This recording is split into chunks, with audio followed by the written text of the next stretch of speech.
Well, thank you so much for having me. And it's wonderful to be back in Paris. Really, a couple things. First of all, I'd like to thank France for its incredible leadership around the entire gender agenda. And they've been incredibly generous supporters and contributors and friends to GPE. So first thing I'd like to really underscore how important their leadership is.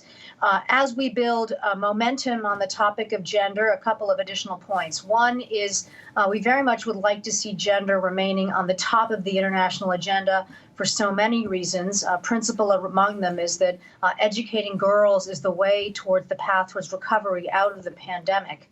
Second thing is to continue to build momentum towards GPE's Education Summit at the end of July. That'll be a moment under the leadership of Prime Minister Boris Johnson and President Kenyatta of Kenya for the world to come together, make some significant financial contributions to make sure that we are funding education, particularly for girls, at a level that it needs to make sure that we've got the resources we need to recover not only from the challenges facing the education sector, but also to come out of the pandemic and make sure that we recover strong. You know, one of the things the pandemic has done is impact girls' education, hinder rather girls' education.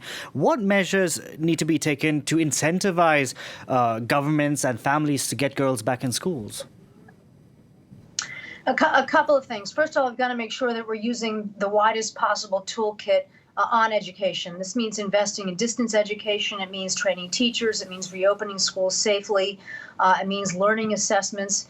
The other thing we've got to focus on is on the money. And the pandemic has had a deep and significant set of financial consequences. And we have to make sure that we've got the resources that we need to get all girls back into school. And that's why at my organization, we're so focused on our financing summit at the end of July in the UK.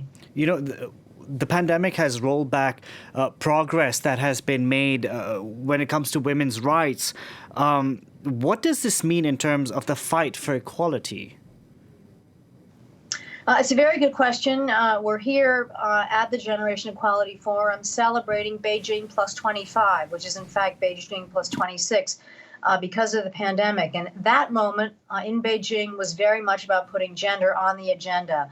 So we're here now renewing that commitment and renewing our resolve to furthering gender equality. It starts with education. If you look at all the different dimensions of gender inequality, all of them come back to the fact that girls are left out of the equation. And so we're here to renew that commitment. To thank France and all of the many other sponsors, but to look ahead and say we can no longer live in a world where gender is at risk. And one of the impacts of the pandemic, as you have said, is that so many girls have been left out of school. Early childhood marriage has gone up, domestic violence has gone up, sexual violence has gone up. We can't live in a world where we estimate that 20 million girls are never going to go back to school. So this moment is about coming together and reinforcing our commitment to make sure that we do not lose the progress that we've seen on girls' education in the past.